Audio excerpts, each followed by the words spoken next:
Hello everyone. Last lecture में हमने discuss किया था Poisson equation and Laplace equation के बारे में, और हमने कुछ एग्जांपल्स भी कंसीडर किए थे जिससे हमने पोटेंशियल की वैल्यू और इलेक्ट्रिक फील्ड की वैल्यू फाइंड आउट की थी यूजिंग लैप्लास इक्वेशन। आज हम डिस्कस करने वाले हैं मेथड ऑफ इमेजेस।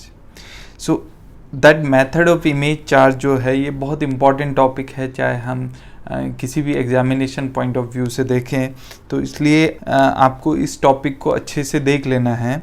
और अगर मैं बात करूं मेथड ऑफ इमेज चार्जेस की, तो इसमें दो मेजर टॉपिक हैं, दो मेजर क्वेश्चंस हैं।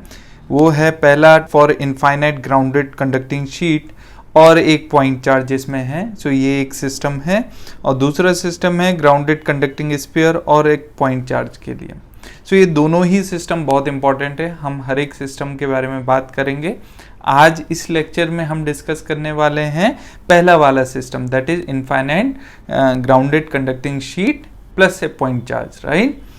सो पहले बात करते हैं मेथड ऑफ इमेज चार्जेस होता क्या है, राइट, हम क्यों यूज़ करते हैं। तो आपको मैं एक सिंपल लैंग्वेज में बताऊं तो कई सिस्टम्स हमारे पास ये हैं जो हम देखने वाले हैं, ये दोनों सिस्टम जो बताए, जिसमें अगर हम फाइंड आउट करने की कोशिश करें कि चार्ज पे किसी पॉइंट पे इलेक्ट्रिक फील्ड और इलेक्ट्रिक पोटेंशियल और कोई भी अदर पैरामीटर फाइंड आउट करने की कोशिश करें, तो हमारे लिए ये कैलकुलेट करना बाय कन्वेंशनल मेथड थोड़ा सा डिफ़िकल्ट हो जाता है।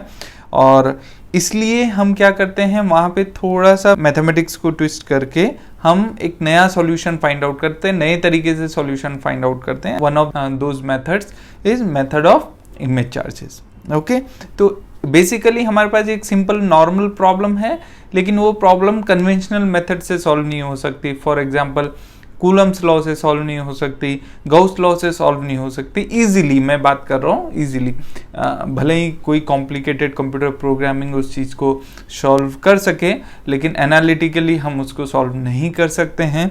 तो इसलिए हम कुछ मेथड्स ढूंढते हैं, उनमें से एक मेथड है इस तरीके की प्रॉब्लम्स को सॉल्व करने का, that is method of image charges. तो आज हम, जैसे कि मैंने बताया आपको, पहली वाली प्रॉब्लम लेने वाले हैं जिसमें इनफाइनाइट ग्राउंडेड कंडक्टिंग प्लेन है और एक टेस्ट चार्ज है। तो हम उसको एक एग्जाम्पल की फॉर्म में लेंगे। तो देखिए, हमने एक एग्जाम्पल लिया है जिसमें हम सारी चीज़ें कैलकुलेट करेंगे इस सिस्टम के लिए, चाहे वो इलेक्ट्रिक पोटेंशियल हो, फील्ड हो, वो हम आगे देखेंगे। तो न्यूमेरिकल पहले देख लेते हैं स्टार्टिंग से, और उसको समझ लेते हैं कि हमें क्या गिवन है और क्या हमें फाइंड आउट करना है। देखिए, हमें इस प्रॉब्लम में गिवन है a point charge Q placed at a distance D above A infinite grounded conducting plate placed at Z is equal to 0 plane.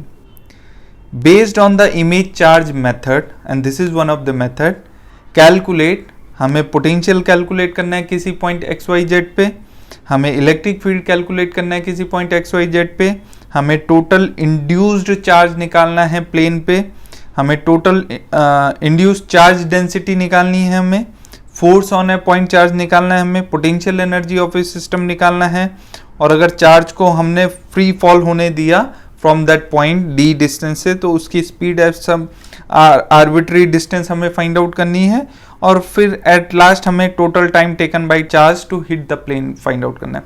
तो इतनी सारी चीज़ें हमें इस पर्टिकुलर सिस्टम के लिए फाइंड आउट करनी है। और सिस्टम कहाँ एक्सप्लेन्ड है, वो पहली लाइन में एक्सप्लेन है कि कोई पॉइंट चार्ज है Q, और वो Q D डिस्टेंस अबव रखा गया है Z is equal to 0 plane पे।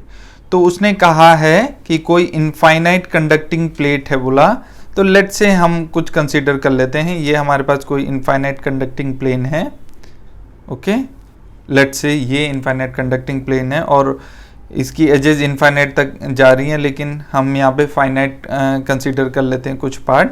सो ये इनफाइनाइट तक जा रहा है, राइट। सो ये कौन सा प्लेन है, Z is equal to 0 plane, ठीक है, ये उसने कहा हुआ है। और उसने क्या कहा कि Q प्लेस्ड बोला D डिस्टेंस अबव प्लेस्ड है। तो अगर मैं इसमें कोऑर्डिनेट सिस्टम बनाऊं तो हम इस तरीके से इसको बना सकते हैं। लेट से ये Z एक्सेस है, ये Y एक्सेस है, और ये X एक्सेस है। तो ये X हो गया, ये Y हो गया, और ये Z हो गया, ठीक है। उसने कहा कि D डिस्टेंस अबव रखा है बोला, तो लेट से ये ओरिजिन है 0,0,0 और d डिस्टेंस ऊपर रखा है चार्ज q चार्ज बोला, तो हमने यहाँ पे q चार्ज प्लेस कर दिया। ठीक है, तो इसका कोऑर्डिनेट क्या हो जाएगा 0,0,d। ओके, फिर उसने क्या कहा है, और याद रखिएगा ये जो प्लेन है ये इनफाइनाइट प्लेन है, right, this is infinite extended plane. Okay, तो ये y और x डायरेक्शन में इनफाइनाइटली एक्सटेंडेड है, राइट, तो इसकी कोई एज नहीं है, फिक्स एज नहीं है, ध्यान रखिएगा इस चीज को। अब हमें क्या फाइंड आउट करने के लिए बोला हुआ है उसने, कि बोला कोई भी पॉइंट ले लीजिए, राइट, एक्स वाई जेड, किसी भी पॉइंट पे, यहां पे मान लो एक्स वाई जेड ले लिया, X comma Y comma Z, और इसको मैं नाम दे रहा हूं P point, right, point of interest. तो इस पॉइंट पे हमें क्या फाइंड आउट करना है, v फाइंड आउट करना है, e फाइंड आउट करना है। तो हम एक एक करके फाइंड आउट करके हम मानते हैं कि हमें क्या फाइंड आउट करना है, v फाइंड आउट करना है। ठीक है, एक और चीज गिवन है कि ये वाला जो सरफेस है दैट इज ग्राउंडेड। ग्राउंडेड है मतलब यहां पे बाउंड्री है, राइट, तो देखिए हमें बाउंड्री कंडीशन मिल गई, तो हमें बाउंड्री कंडीशंस को हमेशा ध्यान रखना है। देखिए बाउंड्री कंडीशंस क्या है, यहाँ पे बाउंड्री कंडीशन है, ये गिवन है कि जब z इज इक्वल टू 0 है, z इज इक्वल टू 0 पे प्लेन है, तो उसने कहा जो पोटेंशियल है प्लेन का वो क्या है, 0 है। ये एक बाउंड्री कंडीशन है। ठीक है, सो हमें इसको ध्यान में रखना है हमेशा कि z इज इक्वल टू 0 पे v इज इक्वल टू क्या हो जाएगा, 0 हो जाएगा। क्यों हो जाएगा, क्योंकि वो ग्राउंडेड है। ठीक है, ये हमें गिवन है, ये गिवन है। ठीक है, अब हमें क्या करना है, इस प्रॉब्लम को सॉल्व करना है। तो जस्ट अपने दिमाग में इमेजिन कीजिए क्या होगा अगर ये कंडक्टिंग प्लेन है पूरा का पूरा, और ये पॉजिटिव चार्ज हमने यहाँ पे प्लेस किया, तो कंडक्टिंग प्लेन में क्या होगा, कंडक्टिंग प्लेन में कुछ ऐसा होगा कि कंडक्टिंग प्लेन में नेगेटिव चार्ज इंड्यूस्ड हो जाएंगे, राइट। क्यों हो जाएगा नेगेटिव चार्ज इंड्यूस्ड, क्योंकि इस Q का जो इलेक्ट्रिक फील्ड है वो कहां जाएगा, इस प्लेट पे जाके टर्मिनेट होगा। ठीक है, इस तरीके से इस प्लेट पे जाके ऐसे टर्मिनेट होगा जो इसका इलेक्ट्रिक फील्ड है ऐसा। बट याद रखिए कंडक्टिंग प्लेट पे हमेशा इलेक्ट्रिक फील्ड परपेंडिकुलर हिट करता है, तो इससे जो इलेक्ट्रिक फील्ड लाइंस आएंगी वो परपेंडिकुलरली हिट करेंगी, करेक्ट। उस वजह से क्या होगा, क्योंकि इलेक्ट्रिक फील्ड कंडक्टर तक पहुंच रहा है, उस वजह से क्या होने वाला है, जो नेगेटिव चार्ज है, क्योंकि ये पॉजिटिव चार्ज है, तो उस इलेक्ट्रिक फील्ड की तरफ कौन अट्रैक्ट होने वाला है, नेगेटिव चार्ज अट्रैक्ट होने वाला है। इस तरीके से हम बोल सकते हैं, या हम इस तरीके से भी बोल सकते हैं, चूंकि यहाँ पे एक पॉजिटिव चार्ज है, तो पॉजिटिव चार्ज होने की वजह से प्लेट पे कैसा चार्ज इंड्यूस हो जाएगा, नेगेटिव चार्ज इंड्यूस्ड हो जाएगा। ठीक है, तो पूरी प्लेट पे नेगेटिव चार्ज इंड्यूस्ड हो जाएगा। अब प्लेट पे नेगेटिव चार्ज इंड्यूस्ड हो गया पूरी प्लेट पे। अब प्रॉब्लम ये है कि हमें P पॉइंट पे पोटेंशियल निकालना है, तो पोटेंशियल किसकी वजह से निकलेगा, एक इस Q की वजह से निकलेगा, और इस प्लेट के ऊपर जो चार्ज इंड्यूस हुआ है, याद रखिए प्लेट पे पोटेंशियल अभी भी 0 है, राइट। क्यों है, क्योंकि वो ग्राउंड से कनेक्टेड है। उस चार्ज की वजह से जो प्लेट पे इंड्यूस हुआ है, जिसको हमें कैलकुलेट करना है, हमारी प्रॉब्लम में वो क्वेश्चन भी है कि हमें इंड्यूस चार्ज डेंसिटी कैलकुलेट करनी है प्लेट की, वो हम बाद में करेंगे, लेकिन उसकी वजह से भी इस पॉइंट पे पोटेंशियल होगा, वो भी हमें निकालना होगा। ठीक है, तो यहां पे ये प्रॉब्लम थोड़ा कॉम्प्लिकेटेड हो जाती है, क्योंकि ये जो चार्ज डिस्ट्रीब्यूशन होता है ये नॉन यूनिफॉर्म होता है। ये चार्ज डिस्ट्रीब्यूशन कैसा होता है, नॉन यूनिफॉर्म चार्ज डिस्ट्रीब्यूशन होता है, नॉन यूनिफॉर्म। हम आगे देखेंगे कि नॉन यूनिफॉर्म आएगा जब हम चार्ज डेंसिटी निकालेंगे, तो नॉन यूनिफॉर्म होता है। तो उससे हमें P पॉइंट पे निकालने में, इलेक्ट्रिक फील्ड या पोटेंशियल निकालने में बहुत प्रॉब्लम्स आएंगी एनालिटिकली। तो हम क्या करते हैं, यहाँ पे एक टेक्निक अप्लाई करते हैं, और वो टेक्निक आती है यूनिकनेस थ्योरम से, राइट। अभी हम डिस्कस करेंगे यूनिकनेस थ्योरम के बारे में। तो यूनिकनेस थ्योरम से वो प्रॉपर्टी आती है। तो यूनिकनेस थ्योरम क्या बोलती है,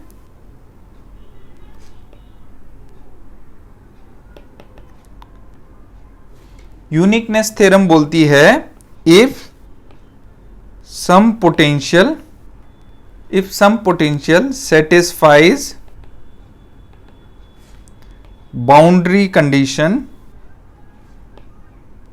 फॉर ए पर्टिकुलर सिस्टम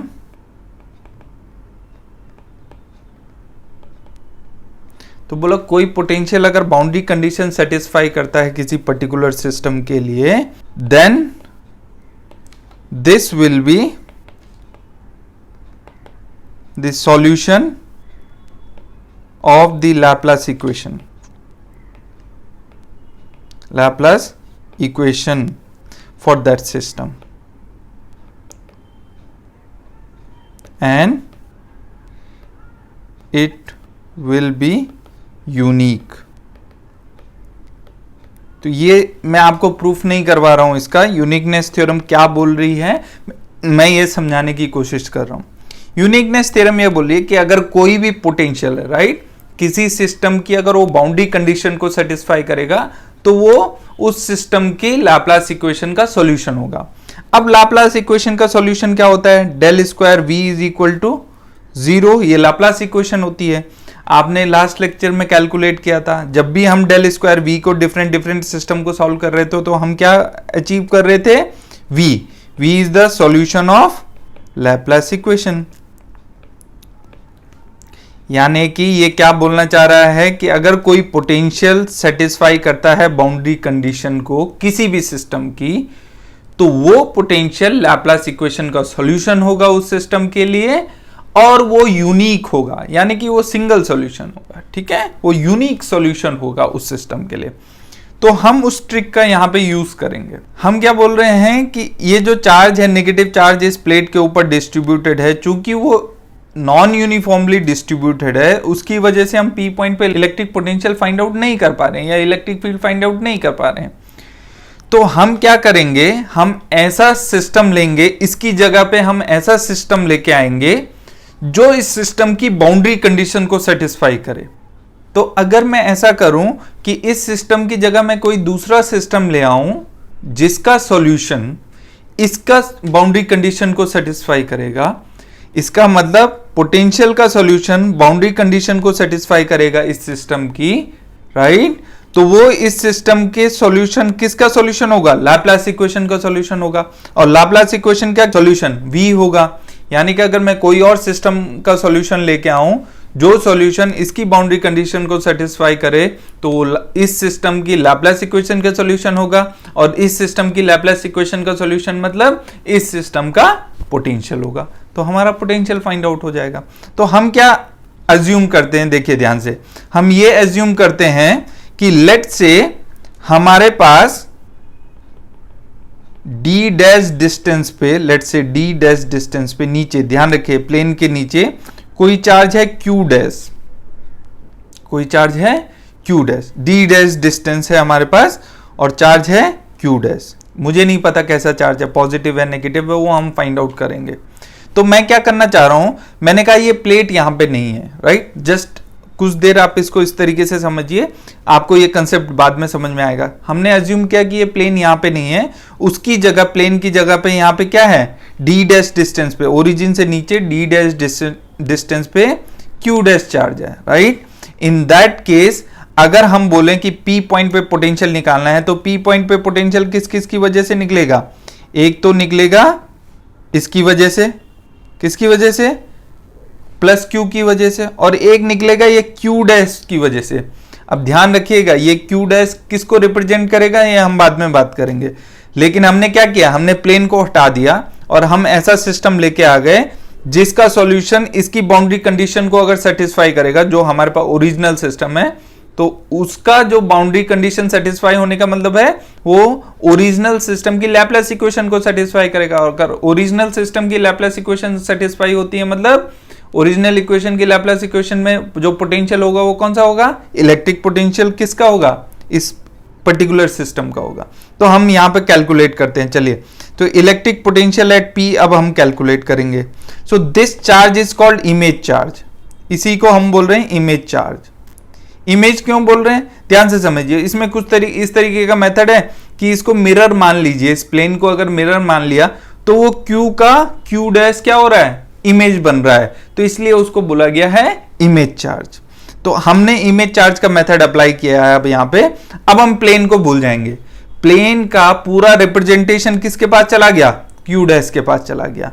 अब हमारे पास दो चार्ज हो गए जो कि हमें पता है, क्यू चार्ज हो गया और क्यू डैश चार्ज हो गया। क्यू डैश चार्ज का कोऑर्डिनेट क्या होगा, 0,0, माइनस डी डैश, करेक्ट। अब इनकी वजह से पी पॉइंट पर पोटेंशियल निकाल लेंगे। Therefore potential at point P क्या हो जाएगा हमारे पास, ये हो जाएगा हमारे पास 1/4 पाई epsilon not Q upon, and distance आएगा, तो डिस्टेंस क्या आएगा, देखिए डिस्टेंस हम निकाल सकते हैं under root x minus 0 whole square plus y minus 0 whole square plus z minus D whole square. तो आ जाएगा under root x square plus y square plus z minus D whole square plus दूसरे की वजह से कितना होगा 1/4 पाई epsilon naught, और ये क्या हो जाएगा q dash divided by, q dash divided by क्या होगा यहाँ पे, ये आएगा हमारे पास x square plus y square plus z plus D dash square. तो ये आ जाएगा under root x square plus Y square plus Z plus D dash whole square. अब हमें वैल्यू फाइंड आउट करनी है कि क्यू डैश की वैल्यू और डी डैश की वैल्यू क्या है, ये हमें फाइंड आउट करना है। तो ये हम कैसे फाइंड आउट करेंगे, देखिए इसको फाइंड आउट करने के लिए हम बाउंड्री कंडीशन का यूज करेंगे। तो बाउंड्री कंडीशन, तो बाउंड्री कंडीशन क्या है सिस्टम के लिए, इस सिस्टम के लिए बाउंड्री कंडीशन है कि जब z की वैल्यू 0 है उस टाइम पे v क्या है, 0 है, क्योंकि ग्राउंडेड है, right. So when z is equal to 0 v is also 0। तो जब z इज इक्वल टू 0 है तो v 0 है।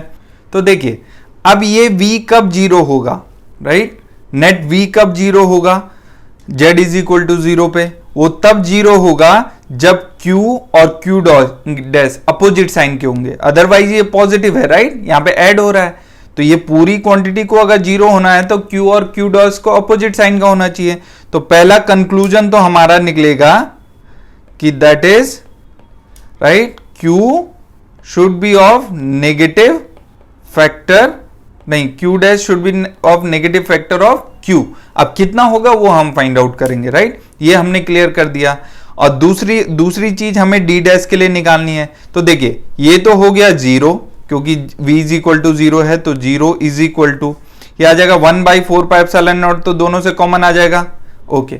ये आ जाएगा हमारे पास q अपॉन क्या आ जाएगा यहाँ under root x square plus Y square, और यहाँ पे ध्यान से देखिए ये हमारे पास बन जाएगा डी स्क्वायर, क्योंकि z is equal to 0 put करना है, तो प्लस डी स्क्वायर, राइट।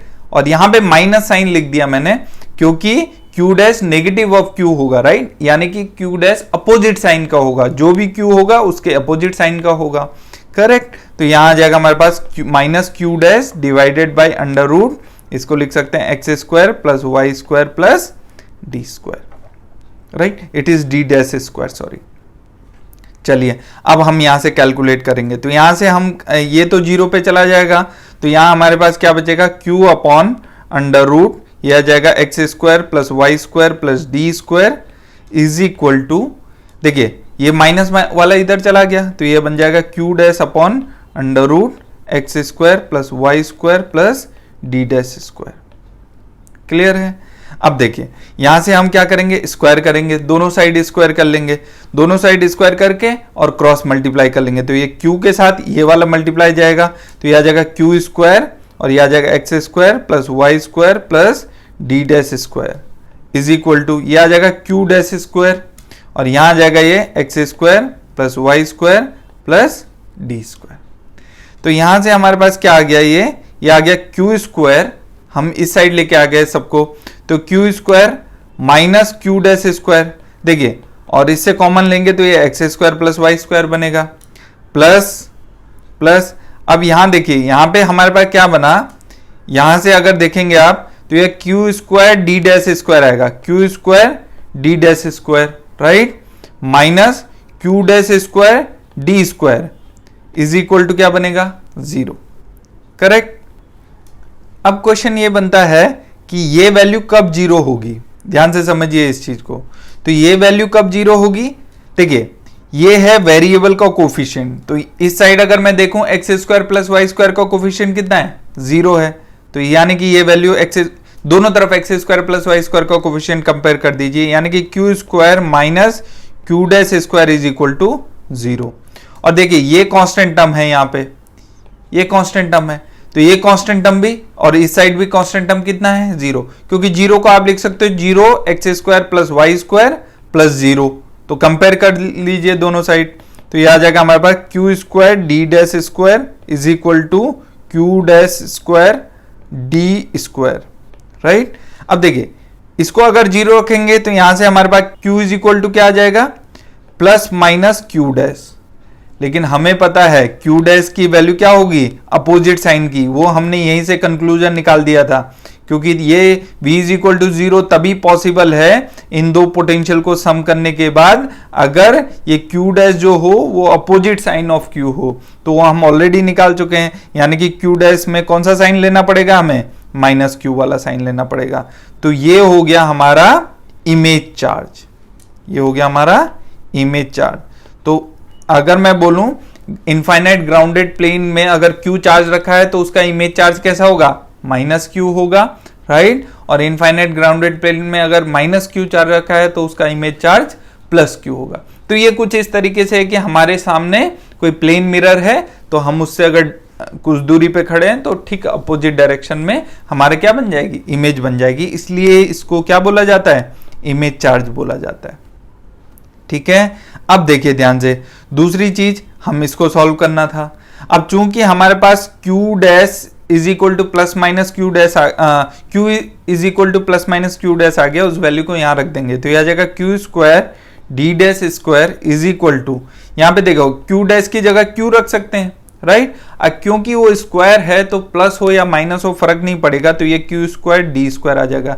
तो यहां से हमारे पास डी डैश क्या आ गया, d dash is equal to d, यानी कि जो ये इमेज बनी है, राइट, यहां पे जो ये इमेज बनी है वो एग्जैक्टली सेम डिस्टेंस पे बनेगी, ऊपर जितनी डिस्टेंस पे प्लेन के ऊपर ओरिजिनल चार्ज है, इमेज भी एग्जैक्टली उसी के सेम डिस्टेंस में बनेगी, राइट। यानी कि ये इमेज चार्ज की डिस्टेंस है।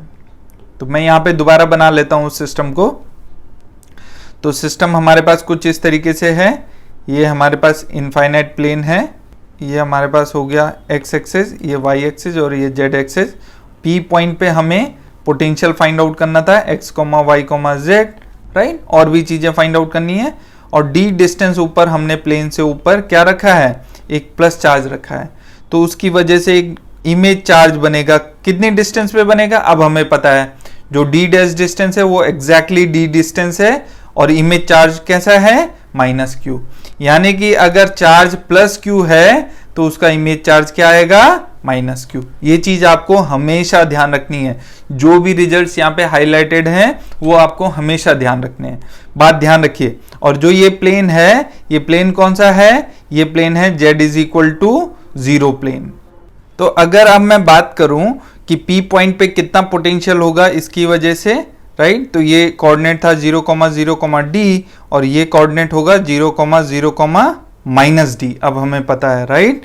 Therefore electric potential eight P point हो जाएगा 1/4 पाई एप्सिलॉन नॉट, राइट। अब इस पूरे सिस्टम को हमने दो चार्जेस में कंसंट्रेट किया, एक तो ओरिजिनल चार्ज है और एक इमेज चार्ज है, राइट। तो इस प्लेन को इस इमेज चार्ज ने क्या कर लिया, इस इमेज चार्ज ने रिप्लेस कर दिया, ठीक है। अब देखिए, तो ये हमारे पास आ जाएगा 1/4 पाई epsilon not q upon distance क्या है, पहले इसकी लिखेंगे, तो डिस्टेंस हो जाएगी हमारे पास under root x square plus Y square plus Z minus D whole square, right. ये हो जाएगा हमारे पास प्लस क्यू की वजह से, और ये हो जाएगा -1/4 पाई एप्सिलॉन नॉट, और ये माइनस क्यू होगा image charge divided by under root क्या आ जाएगा, x square plus Y square plus Z minus minus plus D square, right. तो ये हो जाएगा हमारे पास electric potential at any point x, y, z। But ध्यान रखिएगा, this is true for z greater than 0 only, right.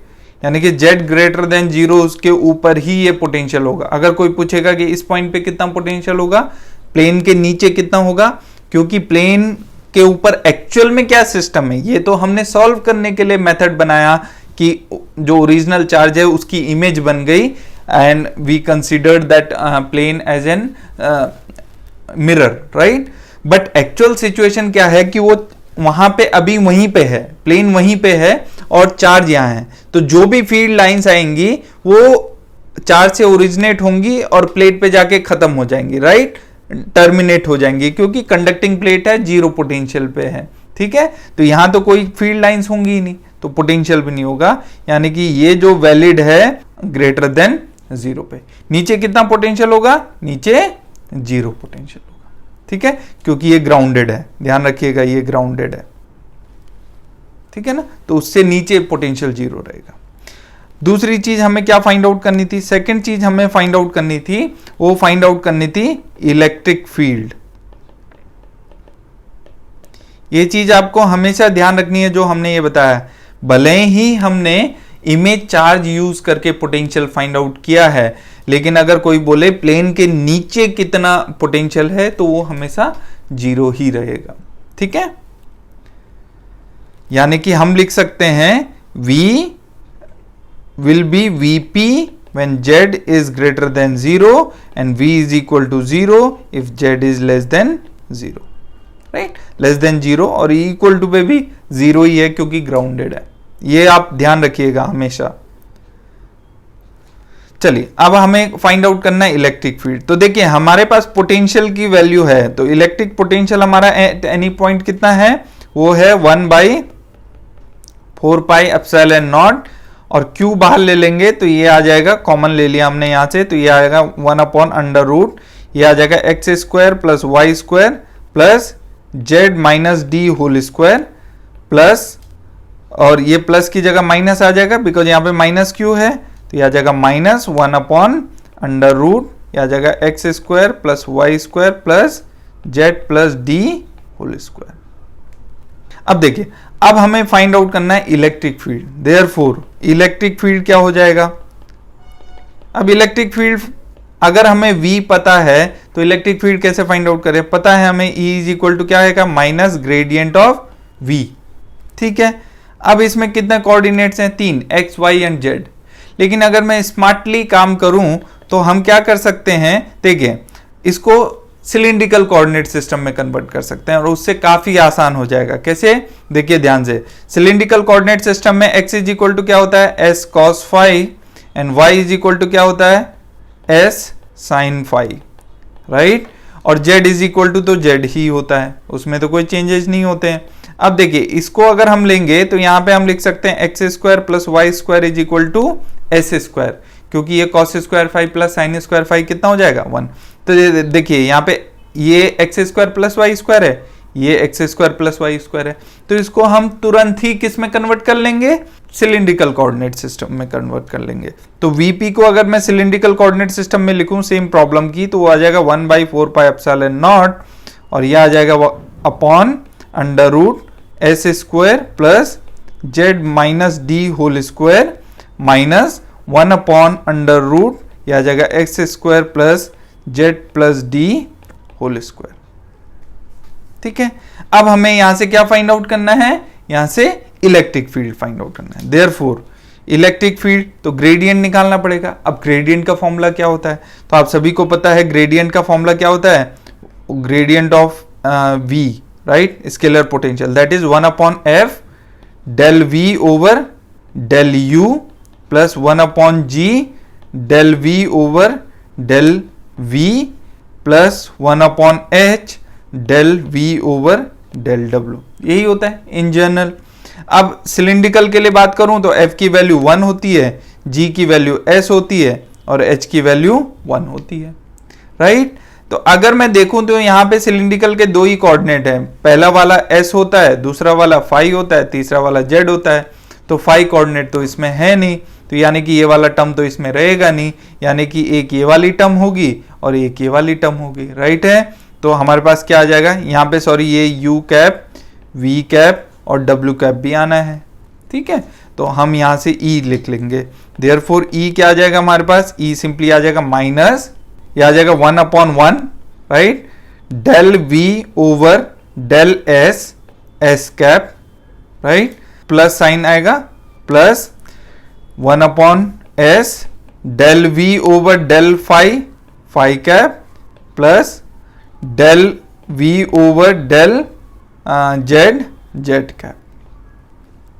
ठीक है, अब यहां पे देखिए ये v तो फाई पे तो डिपेंड कर ही नहीं रहा है, तो फाई के रिस्पेक्ट में अगर डिफरेंशिएट करेंगे तो कितना हो जाएगा वो 0, तो ये कंपोनेंट तो रहेगा नहीं हमारे पास, केवल ये पहला और दूसरा कंपोनेंट रहेगा। Therefore e is equal to, बस अब डिफरेंशिएशन करना है। आई होप सभी को डिफरेंशिएशन आता होगा। देखिए एस कैप बाहर लिख देता हूं मैं, तो माइनस का एस कैप मैंने पहले ही बाहर लिख लिया। अब बात करते हैं del v over del s की, यानी कि इसका एस के रिस्पेक्ट में डिफरेंशिएशन। अब आपको एक चीज क्लियर हो गई होगी कि ये वाली चीज भी हमेशा कांस्टेंट है तो बाहर रहेगी, तो उसको मैं फिर से बाहर लिख लेता हूं। तो क्या आ जाएगा, ये q upon 4 pi epsilon not तो बाहर ही रहेगा, माइनस साइन भी हमने बाहर लिख दिया। अब आती है बात अंदर की, अब इसका एस के रिस्पेक्ट में डिफरेंशिएशन करना है। तो एस के रिस्पेक्ट में जब डिफरेंशिएशन करेंगे तो ये आएगा 1 अपॉन रूट एक्स की form, so 1 by root x. तो 1 बाई रूट एक्स का डिफरेंशिएशन जब करेंगे तो क्या आएगा, x to the power minus 1 by 2, इसका डिफरेंशिएशन आएगा minus 1 by 2 x to the power minus 3 by 2, यही आएगा। तो वही हमें यहाँ पे करना है, तो ये आ जाएगा हमारे पास माइनस 1 बाई 2, एक्स क्या है हमारे पास यहाँ पे s square plus Z minus D whole square, यानी कि s square plus Z minus D whole square, इसकी पावर कितनी आ जाएगी 3 बाई 2। और फिर इसका डिफरेंशिएशन करना पड़ेगा जिसको हमने x माना था, तो उसका डिफरेंशिएशन क्या हो जाएगा, यह हो जाएगा 2s। आई थिंक इसमें किसी को कोई डाउट नहीं होगा, सिंपल डिफरेंशिएशन है, s के रेस्पेक्ट में डिफरेंशिएट करना है। इसका फिर कितना हो जाएगा, देखिए इसका हो जाएगा माइनस ऑलरेडी है तो माइनस माइनस प्लस हो जाएगा, प्लस हो जाएगा, ये हो जाएगा 1 बाई 2, और ये भी ऐसे ही आ जाएगा 2s अपॉन, ये आ जाएगा S square plus Z plus D whole square. Okay, और ये हमारे पास आ गया s के रिस्पेक्ट में। अब दूसरा हमारे पास क्या है, z के रिस्पेक्ट में, क्योंकि फाई वाला तो नहीं है, तो minus Z cap q upon 4 pi epsilon not, ये तो कांस्टेंट है, ये फिर से बाहर आ गया।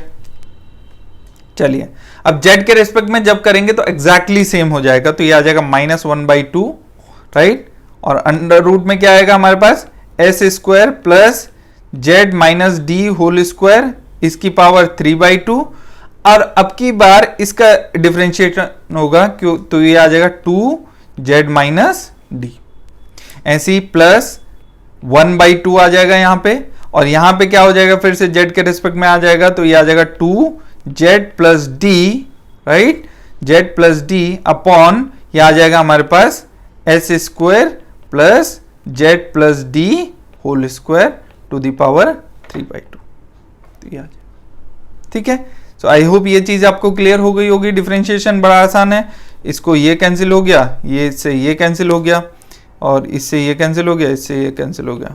ठीक है, अब हमारे पास कुछ बचा नहीं, बस इसको रीअरेंज कर लीजिए। देयरफॉर ई हमारे पास क्या आ जाएगा, ई आ जाएगा हमारे पास 1 बाई, यहां पे हम इसको लिख सकते हैं कैसे, 1 बाई और 1 बाई 4 पाई एप्सिलॉन नॉट, और माइनस साइन अंदर मल्टीप्लाई कर देंगे तो ये आ जाएगा q, और ये आ जाएगा s divided by s square plus Z minus D whole square to the power 3 by 2। Okay, और ये आ जाएगा हमारे पास प्लस s अपॉन, ये आ जाएगा S square plus Z plus D whole square, और ये एस कैप, राइट, प्लस, और ये माइनस साइन से अंदर मल्टीप्लाई कर देंगे तो ये प्लस हो जाएगा। अच्छा, यहाँ पे क्या होगा, यहाँ माइनस साइन से मल्टीप्लाई किया है हमने अंदर, तो यहाँ पे माइनस साइन आएगा। ठीक है, सो यहाँ हमारे पास माइनस साइन आ गया। ओके, यहाँ पे भी हमें माइनस साइन से अंदर मल्टीप्लाई करना है, तो क्या हो जाएगा हमारे पास q upon 4 pi epsilon not, ये है जेड कैप, और अंदर क्या बचेगा हमारे पास, ये बन जाएगा जेड माइनस डी अपॉन, ये हो जाएगा S square plus Z minus D whole square, इसकी पावर 3 बाई 2। ठीक है, माइनस, क्योंकि माइनस अंदर मल्टीप्लाई किया है तो ये आ जाएगा जेड प्लस डी ओवर, ये आ जाएगा S square plus Z plus D whole square to the power 3/2। ठीक है, तो इस पूरे इलेक्ट्रिक फील्ड को मैं इस तरीके से लिख सकता हूं। कैसे? इसको लिख सकता हूं मैं E S s cap plus E Z z cap. ठीक है, वेयर ई एस की वैल्यू क्या है?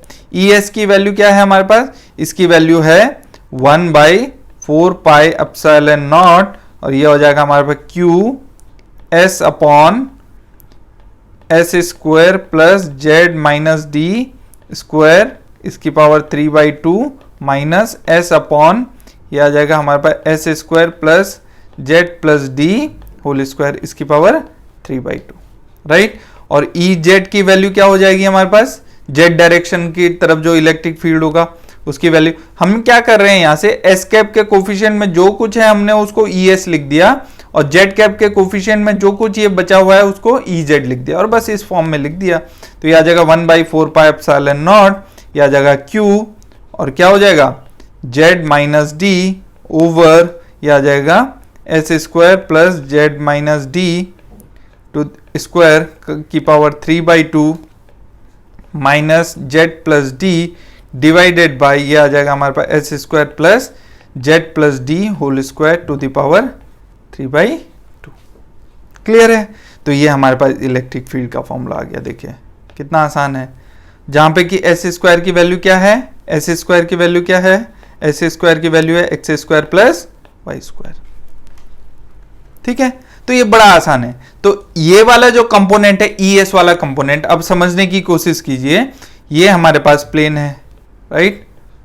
तो ई जेड वाला कंपोनेंट किधर को होगा? ई जेड वाला component perpendicular to this plane होगा। और ई एस वाला कंपोनेंट किधर होगा? क्योंकि वो एक्स वाई प्लेन में होगा, क्योंकि एस किससे मिलकर बना है? एक्स और वाई से मिलकर बना है, तो एक्स वाई प्लेन में होगा, तो ये ई एस कंपोनेंट होगा। यानी कि E S component horizontal part में होगा और E Z component vertical part में। तो इसको कई बार हम बोल देते हैं टेंजेंशियल कंपोनेंट, और इसको बोलते हैं हम वर्टिकल कंपोनेंट। ठीक है, तो ये टेंजेंशियल कंपोनेंट और वर्टिकल कंपोनेंट हो गया। ये क्यों काम आए, ये क्यों बताया हमने, आपको पता चलेगा जब हम आगे इसमें नेक्स्ट टॉपिक को एड्रेस करेंगे। ठीक है, आई होप इतना समझ में आ गया होगा सबको कि इलेक्ट्रिक फील्ड हमने कैसे किया। देखिए हमको V पता था, V को हमने ग्रेडियंट निकाला तो उससे इलेक्ट्रिक फील्ड निकाल लिया। लेकिन आप एक बात ध्यान से देखिए, जो ये इलेक्ट्रिक फील्ड है this is valid for Z greater than 0 only. Z less than 0 अगर मैं बात करूं फॉर Z लेस देन 0, यानी कि प्लेट के ऊपर जो ये प्लेन है इसी के ऊपर ये E एग्जिस्ट कर रहा है, ये वाला। अगर मैं नीचे की बात करूं तो E की वैल्यू क्या है? नीचे 0 है, यानी कि for less than 0 E is 0, यानी कि प्लेन के जो नीचे हैं वो इलेक्ट्रिक फील्ड 0। ध्यान रखिएगा, भले ही प्लेन के नीचे एक चार्ज है -q इमेज चार्ज, लेकिन वो जो इमेज चार्ज है वो इमेजनरी चार्ज है। वो हमने अपनी प्रॉब्लम सॉल्व करने के लिए, अपने आप को प्रॉब्लम को इजीली सॉल्व करने के लिए बनाया है। वो एक्चुअल में वहां पे चार्ज नहीं है। एक्चुअल चार्ज तो प्लेन के ऊपर है जो इंड्यूस हुआ है। किसकी वजह से? क्योंकि हमने यहाँ पे ऊपर पॉजिटिव चार्ज रखा, तो उसकी वजह से इस प्लेट के ऊपर चार्ज क्या हो गया? इंड्यूस हो गया, राइट है। हाँ, उसको, उस चार्ज को हमने सिमुलेट करने के लिए हमने यहाँ पे एक नेगेटिव चार्ज रखा, और हमने कहा कि अब हम इस प्लेट को अगर हटा दें और कुछ इस तरीके का सिस्टम बनाएं कि इस प्लेट की जगह पे पोटेंशियल कितना था? 0 था, तो जो सॉल्यूशन निकल के आएगा वो जो एक्चुअल प्रॉब्लम है उसका सॉल्यूशन होगा, क्योंकि हमने यूनिकनेस थ्योरम पढ़ी थी, राइट। तो उसी के अकॉर्डिंग हमने इस प्रॉब्लम को सॉल्व किया। लेकिन इसकी वजह से बिलो में इलेक्ट्रिक फील्ड कुछ नहीं मिलेगा। ठीक है, तो ये चीज आप हमेशा ध्यान रखिएगा कि हम कैसे इलेक्ट्रिक फील्ड निकाल रहे हैं। इलेक्ट्रिक फील्ड अबव रीजन में रहेगा, राइट, लेकिन बिलो रीजन में नहीं रहेगा। चलिए अब देखिए हमें नेक्स्ट क्या फाइंड आउट करना था।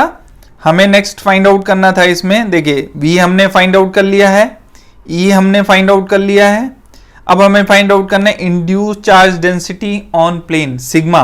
हमें सिग्मा फाइंड आउट करना है। अब देखिए हमको V या E गिवन है और सिग्मा फाइंड आउट करना है, तो क्या यूज करना पड़ेगा? Boundary conditions. आप सभी को पता है कि जब भी हमें E और V पता होता है और सिग्मा चाहिए होता है तो बाउंड्री कंडीशंस यूज करते हैं।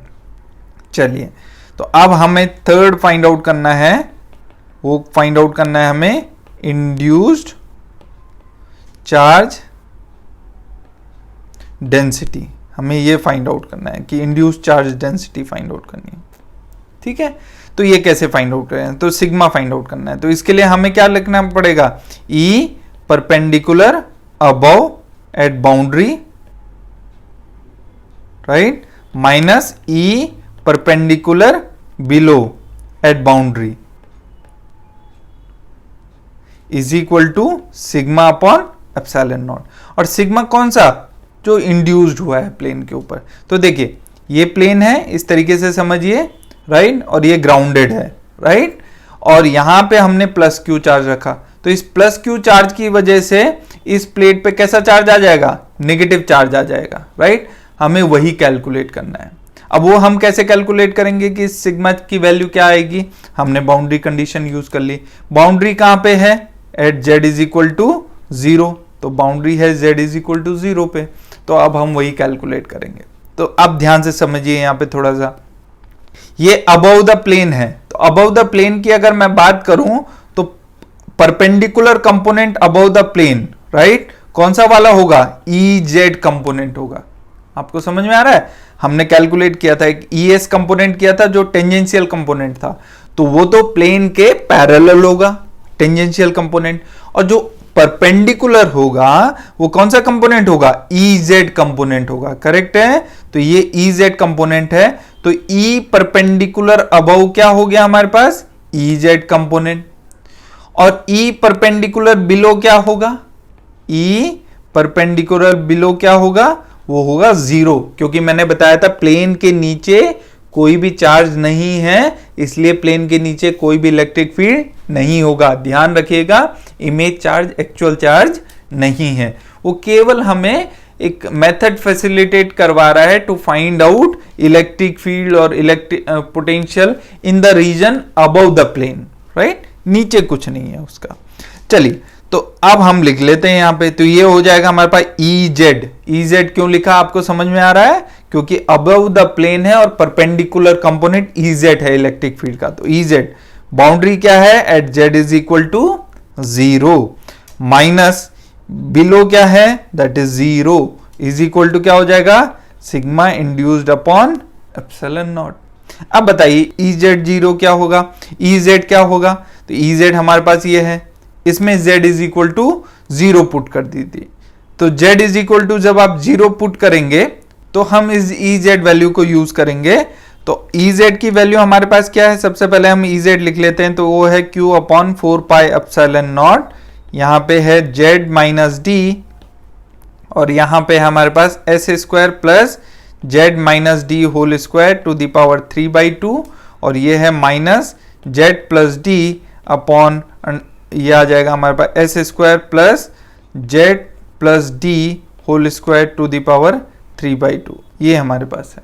ठीक है, बाउंड्री क्या है? z इज इक्वल टू 0, तो इसको यहां अप्लाई कर दीजिए, तो हमारे पास क्या बचेगा? हमारे पास बचेगा यहाँ पे q upon 4 pi epsilon naught, z is equal to 0 put करना है, तो 0 पुट कर देंगे, तो ये माइनस d अपॉन, यह आ जाएगा हमारे पास एस स्क्वायर, और ये 0 पुट करेंगे तो माइनस डी स्क्वायर आएगा, तो प्लस डी हो जाएगा, तो plus D square to the power 3/2, ये आ जाएगा हमारे पास माइनस, ये आ जाएगा जेड की जगह 0 रखेंगे तो ये आ जाएगा डी अपॉन, ये आ जाएगा हमारे पास S square plus D, Z की जगह 0 रख देंगे तो ये आ जाएगा D square to the power 3/2।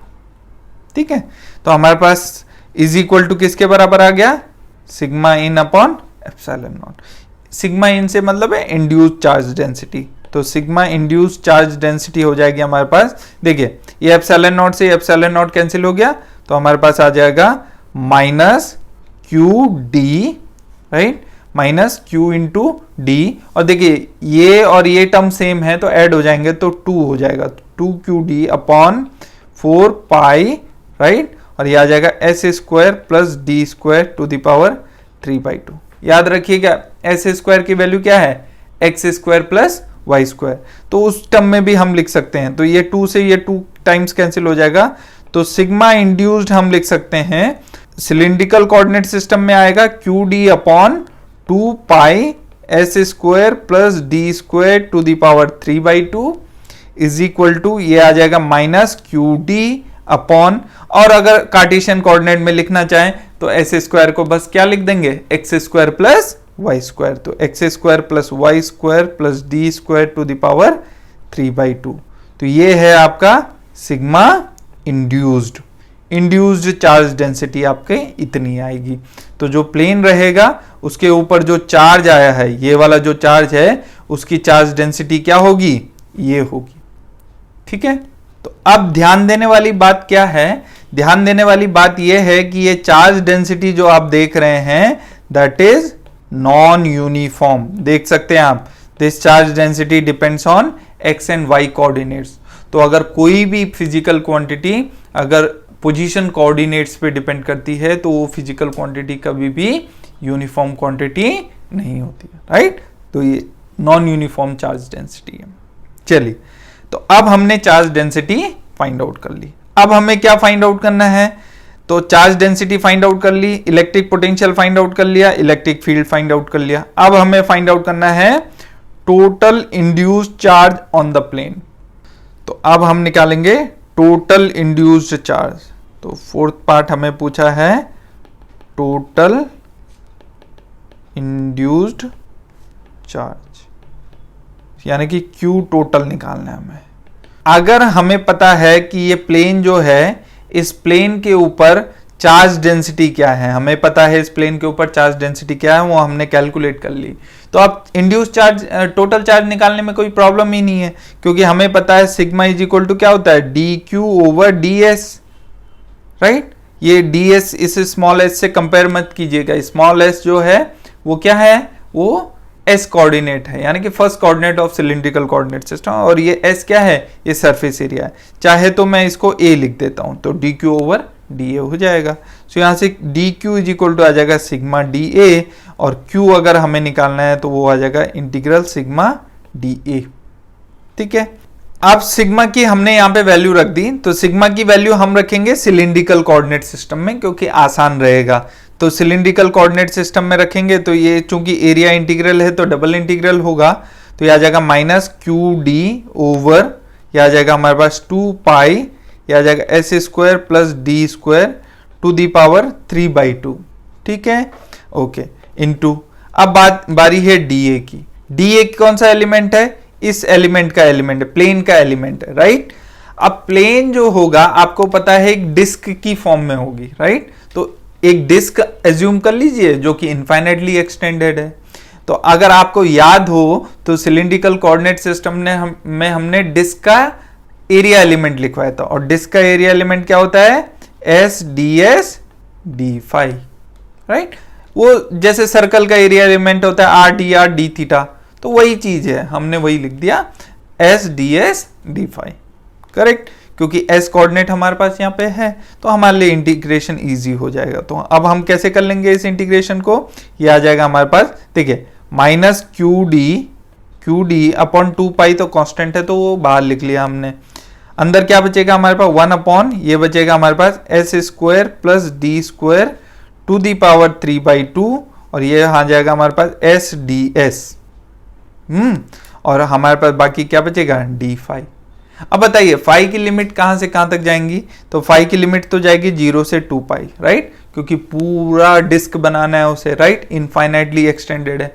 और एस जो है उस डिस्क की रेडियस है, राइट, रेडियस एलिमेंट है, तो वो कहां तक जाएगा अगर इनफाइनाइटली एक्सटेंड करना है मुझे, तो 0 से कहां तक जाना चाहिए, इन्फिनिटी तक जाना चाहिए।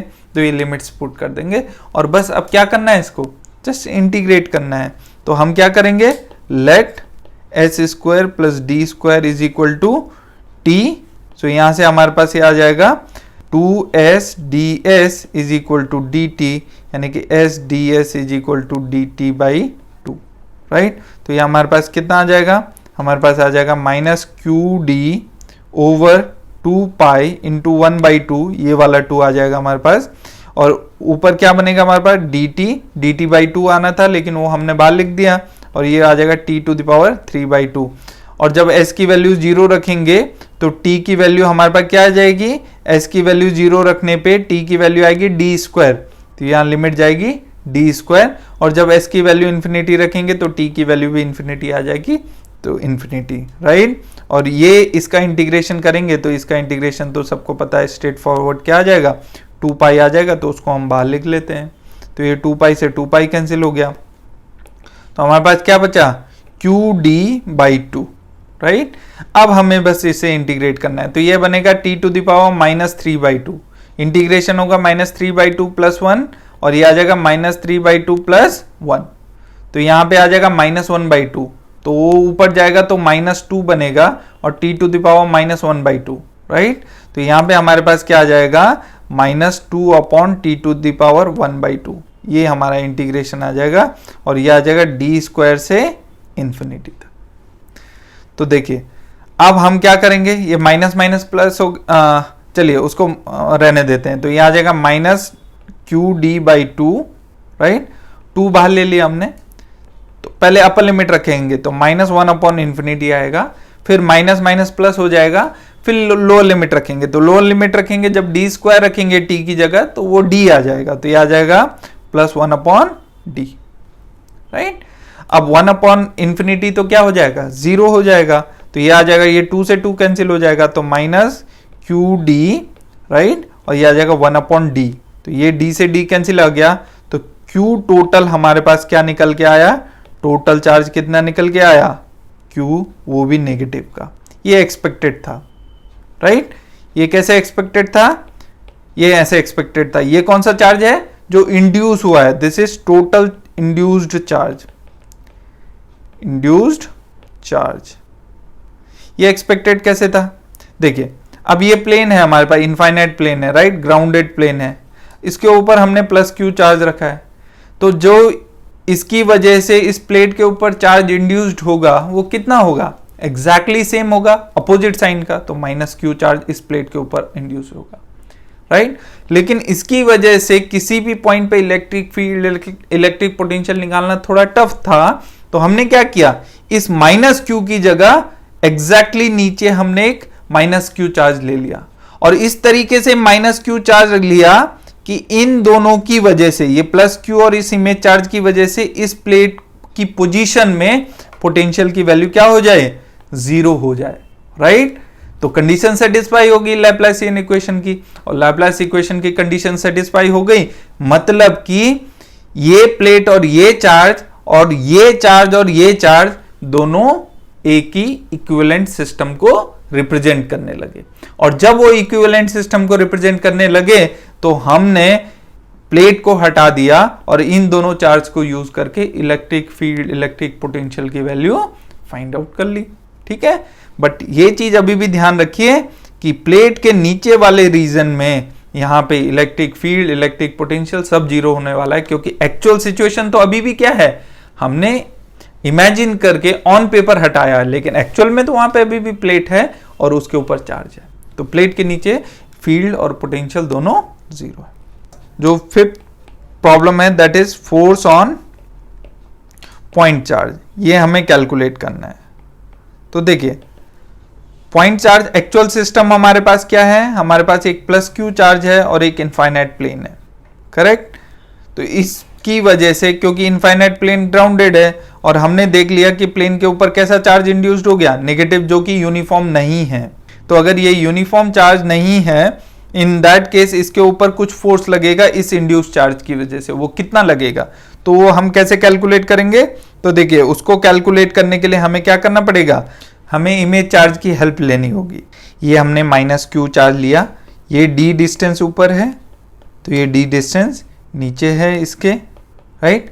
तो इलेक्ट्रिक फोर्स क्या हो जाएगा, electric force on +q charge would be F will be 1/4 pi epsilon naught, और ये आ जाएगा प्रोडक्ट ऑफ चार्जेस। तो प्रोडक्ट ऑफ चार्जेस क्या हो जाएगा हमारे पास, q square upon square of distance between them. तो स्क्वायर ऑफ डिस्टेंस क्या हो जाएगी हमारे पास, ये हो जाएगा 2d इसका स्क्वायर।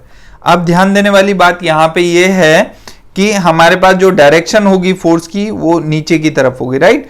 क्योंकि अगर आप एक्चुअल में भी देखें तो जो प्लेन है वो नेगेटिवली चार्ज है, तो पॉजिटिव चार्ज को अपनी तरफ क्या करने की कोशिश करेगा, अट्रैक्ट करने की कोशिश करेगा, तो वो नीचे की तरफ खींचने की कोशिश करेगा, यानी कि माइनस का जेड कैप।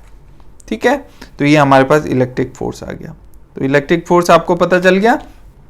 इस तरीके से हम इलेक्ट्रिक फोर्स फाइंड आउट कर सकते हैं पॉइंट चार्ज के ऊपर। याद रखिएगा d is the distance from the plane. तो फोर्स निकालने के लिए हमने 2d डिस्टेंस यूज की, राइट, इमेज चार्ज वाली डिस्टेंस यूज की, क्योंकि एक्चुअल चार्ज फोर्स लगा रहे हैं चार्ज पे, इसलिए प्लस क्यू चार्ज पे, इसलिए हमने यहाँ पे 2d डिस्टेंस ली। ये चीज आप अच्छे से ध्यान से समझ लीजिएगा। नाउ जो 6th वाला कंपोनेंट है potential energy of A system, तो हम पोटेंशियल एनर्जी कैसे फाइंड आउट करेंगे, देखिए ध्यान से देखिए। पोटेंशियल एनर्जी फाइंड आउट करने के लिए हम यूज करेंगे फॉर्मूला, हमें पता है U इज इक्वल टू होता है minus F dot D R, right, और हम लिख सकते हैं DL, ओके। सो एफ डॉट DL हम यूज करेंगे। अब देखिए ध्यान से, ये इनफाइनाइट प्लेन है, ओके। लेट से इससे जेड डिस्टेंस ऊपर है, हमारा जो चार्ज है वो जेड डिस्टेंस ऊपर है। तो इन जनरल अगर चार्ज जेड डिस्टेंस ऊपर है, राइट, तो इमेज चार्ज कहाँ होगा उसका, माइनस जेड डिस्टेंस नीचे होगा, that is Q, exactly Q होगा, नेगेटिव Q, करेक्ट।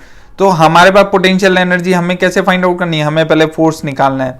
तो फोर्स क्या होगा Q पे, इन जनरल फोर्स क्या होगा, ये होगा 1/4πε0, और यहां आ जाएगा हमारे पास Q square upon 2Z whole square, correct. और यहां पे हम लिख सकते हैं माइनस जेड कैप, क्योंकि उसको फोर्स किधर को लगेगा, नीचे की डायरेक्शन में लगेगा। ठीक है, अब देखिए पोटेंशियल एनर्जी क्या होगी। जैसे हम पोटेंशियल निकालते थे, किसी भी ऑब्जेक्ट को इंफिनिटी से उस पर्टिकुलर पॉइंट में लाने में जितना वर्क डन करना पड़ेगा, that will be the potential energy. यानी कि पोटेंशियल एनर्जी हमारे पास हो जाएगी U is equal to minus, और यहां पे हमारे पास F का एक्सप्रेशन हमने लिखा हुआ है, दैट इज 1/4πε0, और ये आ जाएगा Q स्क्वायर अपॉन, ये आ जाएगा 4Z स्क्वायर, और ये आ जाएगा माइनस जेड कैप, राइट। और सपोज करो इनफाइनाइट से हम किधर से लेके आ रहे हैं, उसको जेड एक्सिस के थ्रू लेके आ रहे हैं, तो जो DL वेक्टर होगा उसको मैं क्या लिख सकता हूं, DL वेक्टर को मैं लिख सकता हूं DZ जेड कैप, राइट। तो ये आ जाएगा हमारे पास DZ जेड कैप। तो हमारे पास इलेक्ट्रिक पोटेंशियल एनर्जी का फॉर्मूला क्या हो जाएगा, यहां से देखिए माइनस माइनस प्लस हो गया, कांस्टेंट टर्म्स को बाहर लिख लेंगे, तो Q स्क्वायर अपॉन 4πε0 हमने बाहर लिख लिया, और ये आ जाएगा हमारे पास 4 भी बाहर आ जाएगा, तो इसको 4 4 जा 16 हो जाएगा, ये 16πε0, और यहां पे हम क्या लिख लेंगे, DZ ओवर Z स्क्वायर, क्योंकि माइनस साइन से बाहर मल्टीप्लाई हो गया, Z डॉट Z 1 हो जाएगा।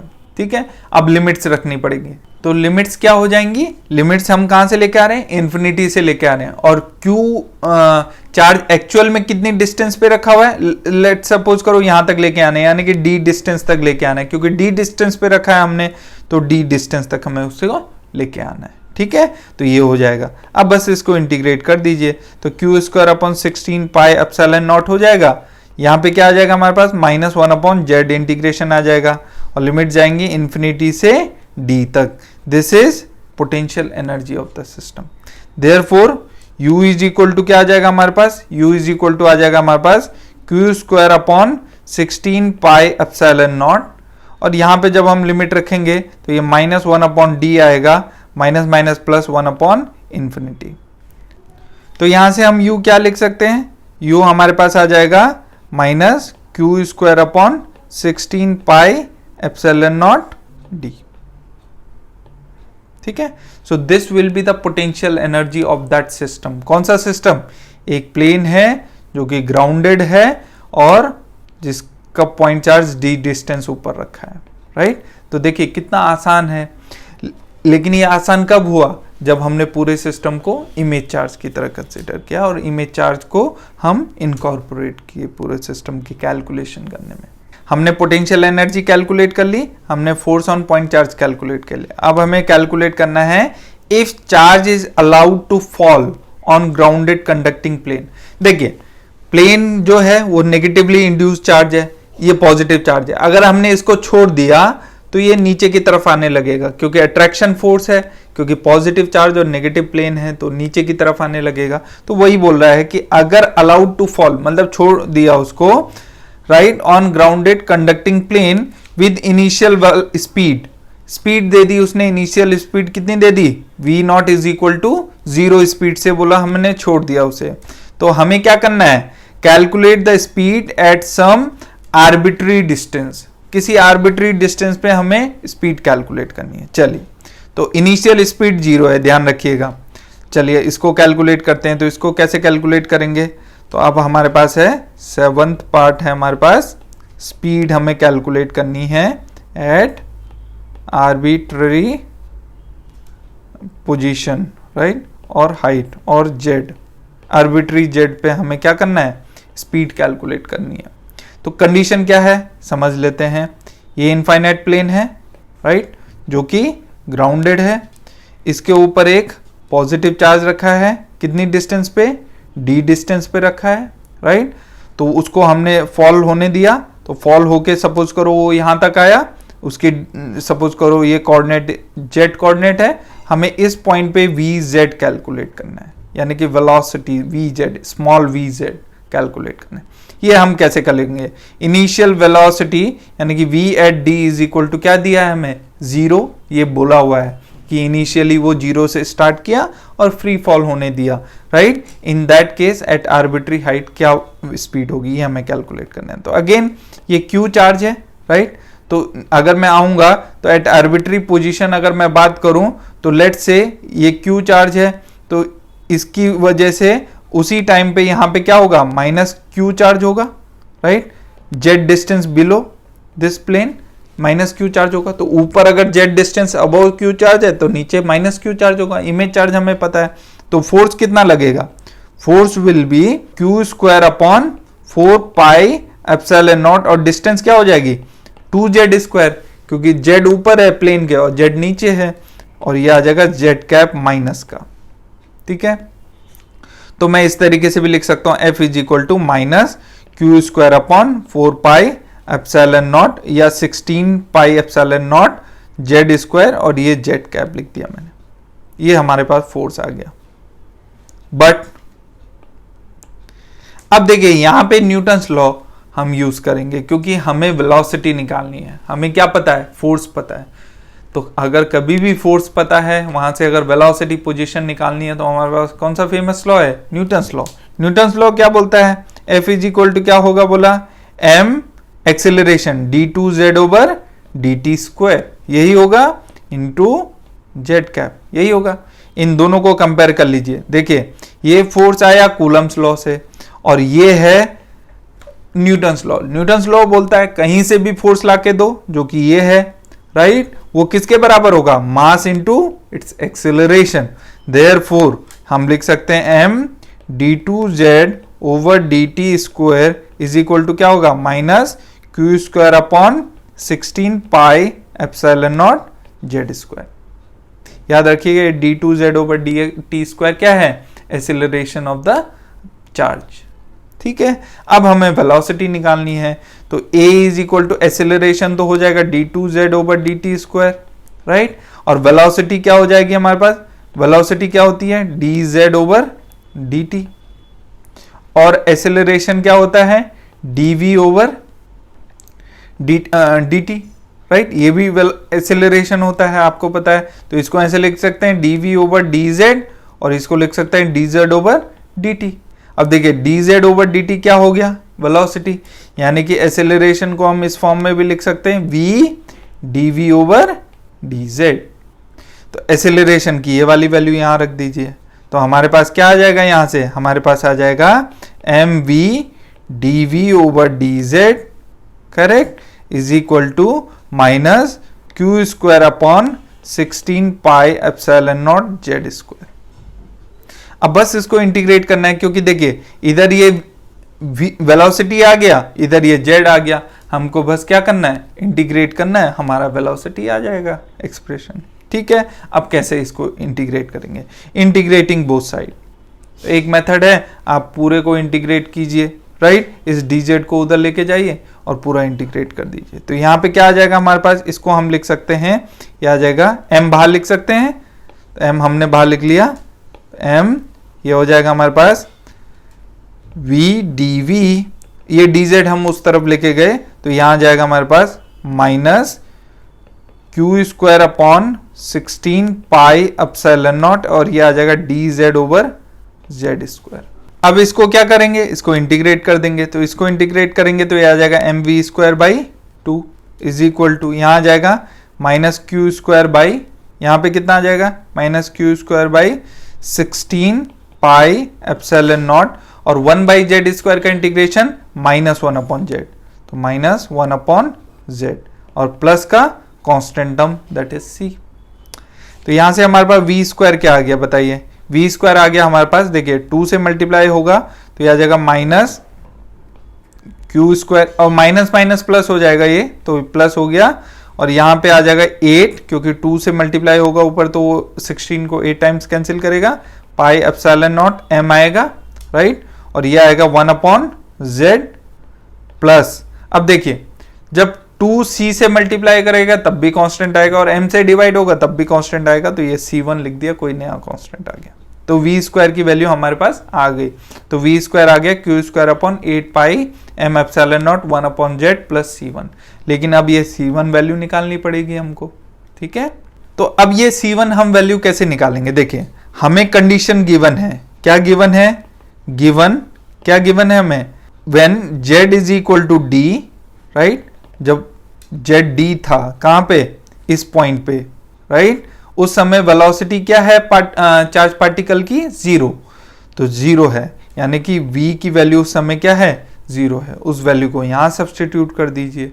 जैसे ही आप वो वैल्यू यहां पे सब्स्टिट्यूट करेंगे तो क्या आ जाएगा, v की वैल्यू 0 हो जाएगी, 0 इज इक्वल टू ये आ जाएगा क्यू स्क्वायर अपॉन, ये आ जाएगा 8 पाई एप्सिलॉन नॉट m, और ये आ जाएगा 1 अपॉन d, z की जगह d रखना पड़ेगा, प्लस c1, तो c1 की वैल्यू आ गई हमारे पास minus Q square upon 8 pi epsilon naught m, और ये आ जाएगा 1 upon d। So this is equation number 1 and this is equation number 2। So आप ऐसा कीजिए, इक्वेशन नंबर 2 से c1 की वैल्यू फिर से यहाँ पे रख लीजिए, तो देयरफॉर v स्क्वायर हमारे पास क्या आ जाएगा, v स्क्वायर आ जाएगा Q square upon 8 pi epsilon naught m, और यहाँ पे आ जाएगा 1 अपॉन z माइनस, और c1 की वैल्यू आ जाएगी Q square upon 8 pi epsilon naught m, और ये आ जाएगा हमारे पास 1 अपॉन d, ठीक है। तो यहाँ से v स्क्वायर क्या आ जाएगा हमारे पास, v स्क्वायर आ जाएगा हमारे पास Q square upon 8 pi epsilon naught m, और यहाँ आ जाएगा 1 upon z minus 1 upon d। तो इसको हम फर्दर लिख सकते हैं, v square is equal to Q square upon 8 pi epsilon naught m, और हम ZD एलसीएम ले लेंगे तो ये आ जाएगा d माइनस जेड, ठीक है। अब इसको हम कैसे लिख सकते हैं, v इज इक्वल टू क्या आ जाएगा, अंडर रूट, यहाँ आ जाएगा Q square upon 8 pi epsilon naught m, और ये d हमने इसके साथ ले लिया, और यहाँ बचेगा d minus Z upon z, ठीक है। तो ये आ गया हमारे पास वेलोसिटी का एक्सप्रेशन। तो velocity at any point z, किसी भी z पॉइंट पे वेलोसिटी यह होगी, यानी कि हम यहाँ इस वेलोसिटी को ध्यान से देखिए तो हम बोल सकते हैं velocity of that charge particle when it is dropped from that d point at any z height will be equal to और will be directly proportional to under root d minus Z upon Z. ये चीज आप ध्यान रखिए, आपको पूरा expression याद रखने की कोई जरूरत नहीं है, लेकिन ये चीज आपको याद रखने की जरूरत है, ठीक है, ये काम आएगा। जैसे कि फॉर एग्जाम्पल मैंने पूछा आपसे, हम एक एग्जाम्पल ले लेते हैं। एग्जाम्पल है, हमें पूछा गया velocity at z is equal to d/4 और velocity at z is equal to d/2, इसका रेशियो निकालना है। तो देखिए इसका रेशियो कैसे निकालेंगे, अब जो ये vz है ये तो z पे डिपेंड कर रहा है, तो कैसे निकाल लेंगे, क्योंकि ये वाला टर्म तो कांस्टेंट है, ये तो कटने ही वाला है रेशियो में, तो हम उसको लिखेंगे नहीं, तो हम इससे हम कैलकुलेट कर सकते हैं अगर हमको ये याद है तो, क्योंकि बाकी पूरा टर्म कांस्टेंट है तो रेशियो में वो सब कट जाएगा। तो अंडर रूट क्या बचेगा हमारे पास, d माइनस क्या है z की value d/4 upon d/4, right, divided by under root d minus D by two divided by D by two. ठीक है, तो अब क्या आ जाएगा हमारे पास, ये अंडर रूट आ जाएगा पूरा, तो d बाई फोर, ये आ जाएगा 3d by four upon d by four, right, divided by, ये आ जाएगा d by two upon d by two, तो d बाई टू से d बाई टू कैंसिल हो गया, d बाई फोर से d बाई फोर कैंसिल हो गया, तो ये आ जाएगा रूट 3। यानी कि हम लिख सकते हैं v at z is equal to d by four, right, should be equal to root 3 times v at z is equal to d by two. तो कई बार वो क्या बोल देगा कि velocity at this point is given to you, right, कई बार आपको ये गिवन होगा कि velocity as d by two is given, what is the velocity at d by four. तो आप इस फॉर्मूले को, अगर आपको ये फॉर्मूला याद है तो आप रेशियो निकाल सकते हैं, और रेशियो आपको पता है तो आप वहां से रूट 3 फैक्टर आराम से कैलकुलेट कर सकते हैं। तो इसलिए ये वाला एक्सप्रेशन आपको हमेशा याद रहना चाहिए। ठीक है, प्लेन के केस में, क्योंकि ये जो पर्टिकुलर सिस्टम है इस पे बेस्ड काफी क्वेश्चंस पूछे गए हैं, तो इसलिए आपको ये चीज हमेशा ध्यान रखनी है। चलिए, now moving to next part. अब नेक्स्ट पार्ट में पूछा गया है हमें कैलकुलेट करना है total time taken by the charge to hit the plane. तो हमें निकालना है कि यहां से लेकर और यहां तक आने में जब चार्ज हिट करेगा प्लेन को तो कितना टाइम लेगा, ये कैलकुलेट करना है। Total time taken by charge to hit the plane, plane को हिट करने में टोटल टाइम कितना लेगा चार्ज, ये हमें कैलकुलेट करना है। यानी कि चार्ज को हमने जब ड्रॉप किया तो ये हमारे पास प्लेन है, ये ग्राउंडेड है, z इज इक्वल टू 0 पे, z is equal to d पे चार्ज है।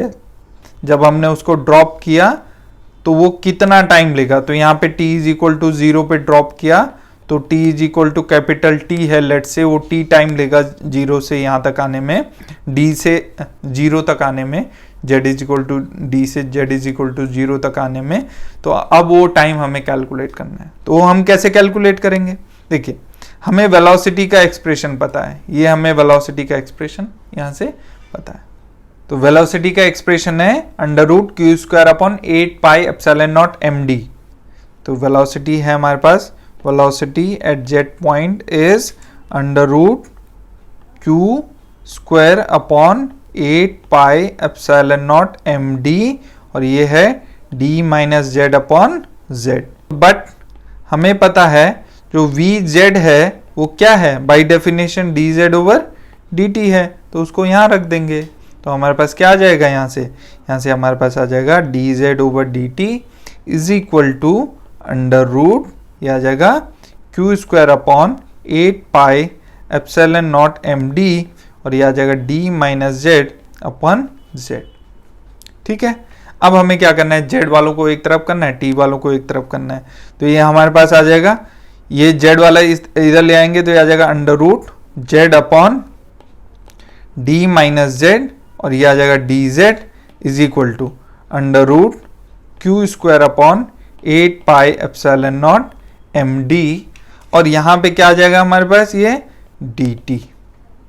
ठीक है, अब हमें क्या करना है, जस्ट इसको इंटीग्रेट करना है, तो इसको हम दोनों तरफ क्या कर देंगे, इंटीग्रेट कर देंगे, लिमिट्स रखेंगे। तो z is equal to d जब है तब t इज इक्वल टू 0 है, तो t की लिमिट इधर रखनी है 0, तो z की वैल्यू d है। और जब t की वैल्यू, जब वो हीटिंग टाइम है तो इसको t हीट अगर मैं लिख देता हूं, तो जब t की वैल्यू t हीट है उस टाइम पे z की वैल्यू क्या है, 0 है। तो बस अब इस इंटीग्रेशन को हमें क्या करना है, सॉल्व करना है।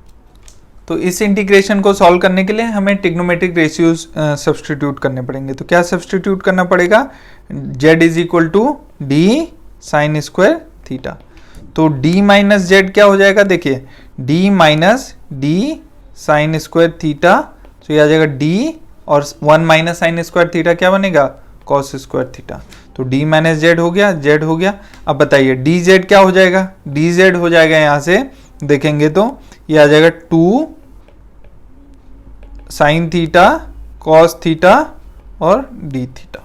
चलिए इसकी वैल्यू फाइंड आउट कर लेते हैं हम, जो ये इंटीग्रेंड है पूरे की वैल्यू फाइंड आउट कर लेते हैं। Therefore under root integral Z over, इसको हम इक्वेशन नंबर 1 मान लेते हैं फिलहाल, D minus Z D Z, इसकी वैल्यू फाइंड आउट कर लेते हैं। तो कितना आ जाएगा हमारे पास, देखिए ये डी टू 0 इंटीग्रेशन है, तो ये आ जाएगा अंडर रूट, जेड की वैल्यू रखेंगे तो ये आ जाएगा डी साइन स्क्वायर थीटा, इसकी वैल्यू क्या आ रही है, डी कॉस स्क्वायर थीटा, ठीक है। और डी जेड की वैल्यू क्या है, D 2d sine theta cos theta D theta, ठीक है। अब हम क्या करेंगे, अभी लिमिट्स रखनी बाकी हैं, तो लिमिट्स हम कैसे रखेंगे, क्योंकि हमें लिमिट्स किसकी रखनी है, साइन थीटा की लिमिट्स रखनी है, थीटा की लिमिट्स रखनी है, थीटा में हमने कन्वर्ट किया, तो when z is equal to 0, so sine square theta भी क्या हो जाएगा 0, यानी कि थीटा इज इक्वल टू कितना हो गया, 0 हो गया। When z is equal to d, तो साइन स्क्वायर थीटा कितना हो गया हमारे पास, साइन स्क्वायर थीटा हो जाएगा d upon D, that is 1, correct है। तो साइन थीटा कितना आ गया हमारे पास, थीटा हमारे पास यहां से कितना आ जाएगा, π/2, ठीक है। तो हमारे पास लिमिट्स आ गई, जब थीटा 0 है तो ये 0 है, और जब थीटा d है तो ये π/2 हो गया। तो ये सब आपको क्लास 12 से आपको पता है कैसे इंटीग्रेशन करते हैं, ठीक है। ये डी स्क्वायर नहीं होगा यहाँ पे, तो ये डी से डी कैंसिल हो गया हमारे पास, ठीक है। अब देखिए कॉस स्क्वायर थीटा का जब अंडर रूट होगा तो कॉस थीटा होगा, वो कॉस थीटा ये कॉस थीटा को कैंसिल कर देगा, राइट। और यहाँ देखिए साइन स्क्वायर थीटा का अंडर रूट साइन थीटा होगा, और ये साइन थीटा ऑलरेडी है तो साइन स्क्वायर थीटा हो जाएगा। तो हमारे पास क्या आ जाएगा इंटीग्रेशन, π/2 टू 0, और यहाँ पे आ जाएगा हमारे पास 2d sign square theta D theta. अब आपको पता है साइन स्क्वायर थीटा का इंटीग्रेशन कैसे करेंगे हम, तो देखिए 2d तो बाहर लिख देंगे, साइन स्क्वायर थीटा को हम लिख सकते हैं 1 माइनस कॉस 2 थीटा बाई 2, और ये आ जाएगा डी थीटा, ये 2 से 2 कैंसिल हो गया। तो हमारे पास क्या बचा यहाँ से, हमारे पास बचा ये इंटीग्रल, किसकी वैल्यू निकाल रहे हैं ध्यान रखिए, D to 0 under root Z upon D minus Z D Z की वैल्यू निकाल रहे हैं, ठीक है। अब इसका इंटीग्रेशन कर दीजिए, तो देखिए इसका इंटीग्रेशन आएगा, डी तो बाहर है, इंटीग्रेशन करके आएगा theta minus sine 2 theta upon 2, correct है। और थीटा की लिमिट्स क्या होंगी, π/2 से 0। तो अब लिमिट्स रख दीजिए, तो जब हम यहाँ पे लिमिट लेंगे तो लिमिट आ जाएगी d, और यहाँ जाएगा ये 0 माइनस 0 अपर लिमिट में, माइनस लोअर लिमिट में जब रखेंगे तो ये π/2 आएगा, और प्लस जब π/2 रखेंगे तो ये साइन पाई हो जाएगा, साइन पाई 0 होता है तो ये भी 0 हो गया, ठीक है। तो हमारे पास आ गया minus D π/2, so this is equation number 2, ठीक है। अच्छा ये माइनस नहीं आना चाहिए था, कुछ तो गलती हो गई, देखते हैं क्या गलती हुई, क्योंकि टाइम नेगेटिव नहीं आ सकता है इसमें। ओ तो गलती हमसे ये हुई, देखिए ये जो Vz है ये मैग्नीट्यूड पार्ट है, राइट, लेकिन Vz किस डायरेक्शन में है, नेगेटिव डायरेक्शन में है, इसलिए ये डेफिनेशन में माइनस साइन आएगा। तो अगर डेफिनेशन में ऑलरेडी माइनस साइन है नीचे की तरफ, तो और इस इंटीग्रेशन की वैल्यू हमारी नेगेटिव में आ चुकी है, तो कोई बात नहीं, वो नेगेटिव नेगेटिव क्या हो जाएगा, पॉजिटिव हो जाएगा, वो जस्ट डायरेक्शन को शो कर रहा है। सो इक्वेशन 1 में सब्स्टिट्यूट कर देंगे, देयरफॉर फ्रॉम इक्वेशन 1 क्या है, negative of this integration what we have calculated, तो negative of D π/2 is equal to, यहाँ पे क्या आ जाएगा हमारे पास 0 टू t, देखिए ये तो कांस्टेंट है, और dt का इंटीग्रेशन करेंगे तो t ही t आ जाएगा, राइट है। तो आ जाएगा under root q square upon 8 pi epsilon naught md, right, और ये आ जाएगा t हिट, ठीक है। तो ये माइनस माइनस तो हट गया, तो हमारे पास t हिट की वैल्यू क्या आ गई, हमारे पास t हिट की वैल्यू आ जाएगी यहाँ से, ये आ जाएगी d into π/2 into under root 8 pi epsilon naught md upon q square. अब देखिए 8 को हम लिख सकते हैं 2√2, राइट, तो वो 2 से ये 2 कट जाएगा, तो और q स्क्वायर को हम बाहर लिख सकते हैं, तो t हिट आ जाएगा हमारे पास, t हिट आ जाएगा अंडर रूट देखिए उस 2 से एक 2 कट गया तो यहाँ पे हमारे पास 2 बचेगा pi epsilon naught M D, और ये बचेगा हमारे पास pi D upon Q. So this will be the time when charge will hit the plane, right. अब मैं अगर टी हिट की डिपेंडेंस निकालूं, सो टी हिट डिपेंड करेगा, एक तो डिपेंड करेगा अंडर रूट ऑफ मास पे, और दूसरा डिपेंड करेगा टी हिट, देखिए d की पावर 1/2 यहाँ पे और d की पावर 1 यहाँ पे, यानी कि डिपेंड करेगा d की पावर 3/2 पे। d क्या है? Distance between them. तो जितनी ज्यादा दूर होगा उतना ज्यादा टी हिट होगा, राइट। सो ये हमने निकाला time required to hit the, this is time required to hit the plane. आप लोग देख सकते हैं कि हमने इमेज चार्ज की हेल्प से डिफरेंट पैरामीटर्स निकाल लिए उस सिस्टम के लिए जिसके लिए कि ऑर्डिनरी सॉल्यूशन निकालना थोड़ा सा डिफिकल्ट था, ठीक है। तो इसलिए इमेज चार्ज वाला काफी इंपॉर्टेंट है और इस पे बेस्ड काफी न्यूमेरिकल्स आते हैं, जो कि हम ऑब्वियसली जब हम दूसरा पार्ट भी कर लेंगे इमेज चार्ज का, उसके बाद हम कुछ क्वेश्चंस लेंगे based on these image charges that we will discuss, right. और वो एग्जाम्पल जो होंगे वो बहुत इंपॉर्टेंट एग्जाम्पल होंगे, क्योंकि उन पे बेस्ड क्वेश्चंस एग्जामिनेशंस में बार बार पूछे जाते हैं और काफी इंपॉर्टेंट पार्ट माना जाता है ईएमटी का और इलेक्ट्रोस्टैटिक्स का, ये एग्जामिनेशन पॉइंट ऑफ व्यू से, चाहे वो CSIR नेट का हो या गेट का हो या अदर एग्जामिनेशंस हो।